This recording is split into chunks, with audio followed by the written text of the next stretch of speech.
September was a good reading month, I would say, overall. I hope you had one too. I feel like I'm getting back into the groove of reading again after kind of a bummer reading year. So that's always a good feeling. Let's a pair of my socks. I'm gonna put that over there. Let's start off with Love by Toni Morrison. This was a kind of lesser hyped, less on my radar Morrison, I would say, comparatively to some of her other work, and I'm really happy I picked this up.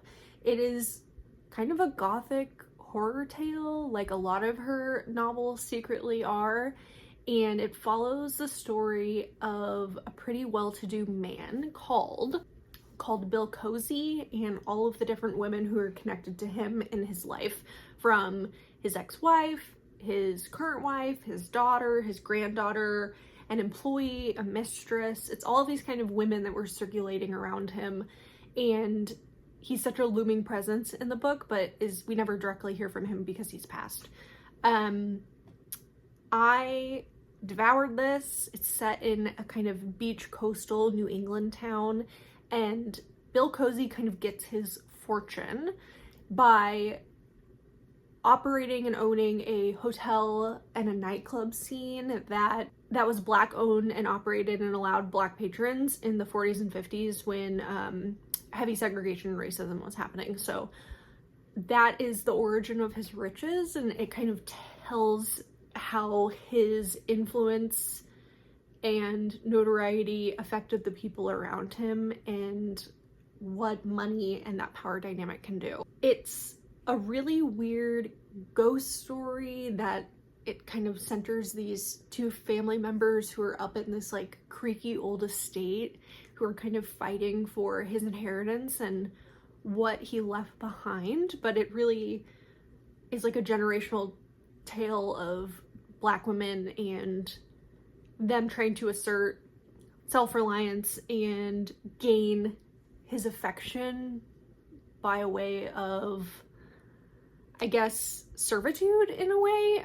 I liked this. It's hard to explain. Morrison is always hard for me to explain, but she's incredible, and I really liked this one. Very rich in setting, very ethereal, very ghosty, I would say. This is a good October read, honestly. And then we have a DNF. I DNF'd Bliss Montage by Ling Ma. A little controversial because I know a lot of people have been liking this book, a lot of my friends included. I think this was kind of a it's not you, it's me situation. I don't know if I was particularly in a short story mood, and I just kept trying to force it, and that never really works out well for me in the end. But tonally, I would say these also just weren't super speaking to me. They're all kind of about love and relationships, at least the few that I read, and were very much so centered on relationship dynamics, but not in a way that ever felt interesting to me. Again, I would be willing to pick this up maybe at a later time. I think the cover is stunning. I really like Severance. I really liked her novel. But something about the short form and the subject matter of this collection itself just like wasn't doing it for me. I read Paradise by Fernanda Melchor. I actually buddy read this from Nathan from Nathan's Nook. You need to subscribe to him if you haven't already. He's one of my favorite people to watch on YouTube. I'm not like in a big watching YouTube phase currently, but whenever he puts up a video, I watch it. So that says a lot to me. This is an incredible little novel. The more time I spend away from it, the more time I like it. It's set inside a luxury housing complex, and it follows these two different teens.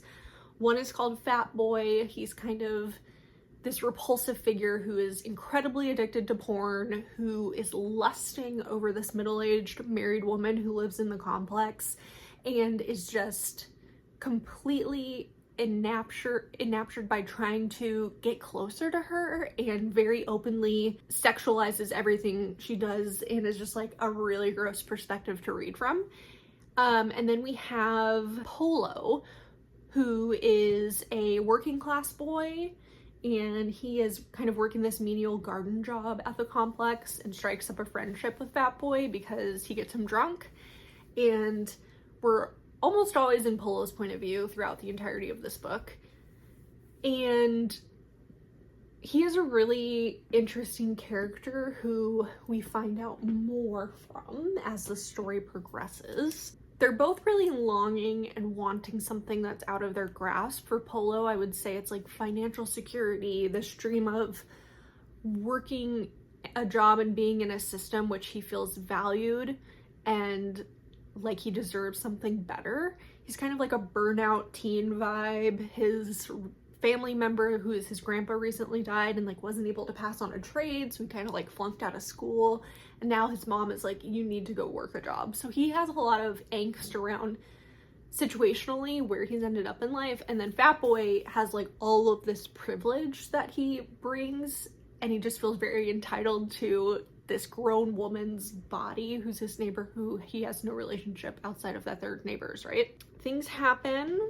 It gets hyper violent, as you can imagine. Melchor loves that, but it really looks at desire and myth and questions, I guess, class and race within Mexico in a really interesting way. I like this book. I recommend it if you are in for something that's a wild ride. It's relentless. Melchor is the best at that. And then I read Aesthetica by Ali Rowbottom. Interesting book. We follow a former influencer who is undergoing a procedure called Aesthetica, which is intended to reverse all of her body modifications and plastic surgery that she's had prior. So we kind of start out with our main character who at a very young age, I think like 19, becomes a pretty famous Instagram celebrity, like an Insta model. She's posing for cannabis brands. She's doing brand deals. She has moved out of her podunk town in Texas and is making money in LA on her terms, right?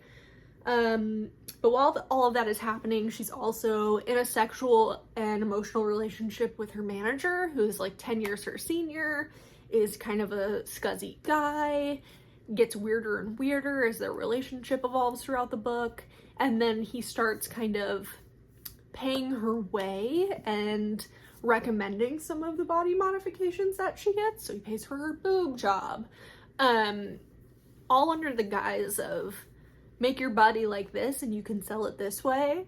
And our main character is just so desperate for kind of stability on her own terms that she does whatever her manager says, which leads her to a kind of emotionally bankrupt place. And it all kind of comes to fruition at the climax of the book, I would say, when one of her close relatives gets sick and dies, and she has to kind of confront who she's been living as and how she's been living her life and what that has siloed and made her miss. I would say it's not like really a morally judgy book. It's not telling women at all that body modifications and plastic surgery in general aren't a good and viable option and you can feel empowered by them. But it is kind of an interesting critique of just like Instagram face, the false glamour of social media, and I guess like what this could be to like the most hyper stylized way of the conceit of whatever piece she's found through Instagram modeling. Yeah, I don't know, kind of an interesting like post Me Too mother-daughter relationship, confronting like these multiple lived realities we have of IRL versus URL.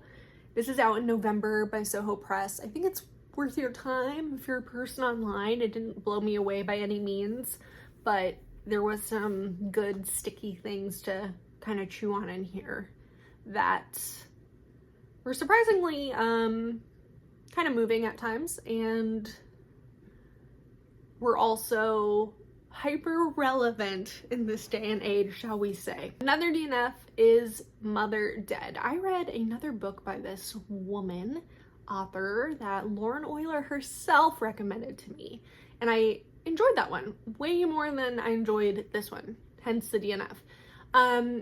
This is about a woman who became isolated from her family because she had an affair and moved abroad and kind of established a new family life, and just let the disconnect and the divide between her family in Norway, I believe, or Sweden, and her family in America that she made just grow wider and wider.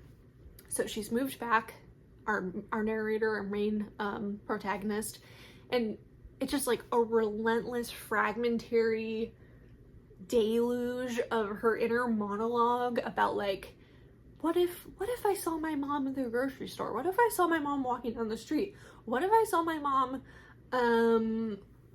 like what if my mom saw my art opening? Just like all of these what if scenarios being played. And I think eventually it does have a climax and kind of gets to a state where the two characters cross, but it was so much buildup of that questioning of what would happen if, that I totally lost steam as a reader and like couldn't hang in that headspace anymore, even though I know that was like a thing the author was doing with the form, blah blah blah. It was obviously intentional, but it wasn't my vibe. It was not my vibe. I had to DNF. And then I finally finished Thin Places by Jordan Kistner, which is a book I've been reading for like 6 months. It's a collection of essays, and I really actually liked it. Jordan Kistner is kind of like a cultural writer, arbiter. I think she has a journalistic background, and this was memoir in tone. It explored themes of atheism, religion, like American spaces that are searching for meaning, I think is how it's blurbed, which for her means places like yoga, talk radio, football, Beyonce. It was just kind of a hodgepodge collection of topical essays from a queer perspective, and some of them were more successful than others, but I liked it. I think it's worth your time if you have weird relationships to religion, if you like thinking about America as a concept, if you just like observational essayists in general and that kind of semi-removed critique of the way this country runs. And then I finally read La Plona by Ms. Moshfegh. I really liked this book. We're in a medieval village. We are a little ancestral product narrator, poor Merrick. He is incredibly abused by his father. His father is incredibly weird. He's a sheep herder. How do you even describe what this book is about? That's something that I read the story, and it's very bizarre. It's set in a medieval village. We have like a character who's a witch, and for instance, there's like such extreme things as she gouges a horse's eye out and then she puts them in her own eyes and sees through them. There's absurdities of daily life, I would say, in this book. And I got to the end of it and I was like, what was that book about? Like, obviously it was set in a medieval village. It had some kind of absurdist characters, from the witch to the overprivileged king to this kind of caricature of sickliness that Merrick was.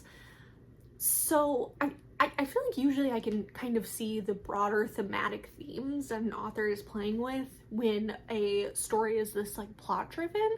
But in this one I was like, what is it? Is it servitude? Is it like worship? Is it end times? I couldn't really find the philosophical pinning and like broader themes in this book on my own, which I think is just like interesting to me as someone who reads a lot and like prizes myself on being able to do that. But overall, this is like a very stylized, comedic, black humor book, and I enjoyed my time with it. I think it has really brutal descriptions of violence and grotesque imagery, not as much as it is hyped to have, I will say. Maybe that reflects me more than it reflects the book and my ability to withstand those kinds of things. I really liked it. I think this was blurbed as her pandemic novel, but I don't know if I would say I picked up on a lot of that. It was more to me about like scamming and people's ability to jump social classes by putting on different facades. Weird, but I liked it. Yeah, that was my September. It's October now. I'm reading Mother Thing, which is the Sunny's Book Club October pick, and I'm reading The Word Pretty, which is a collection of essays that I think my friend Nathan also recommended to me. So that's what's up. Hope you have a good reading month. Love you. See you later. Bye.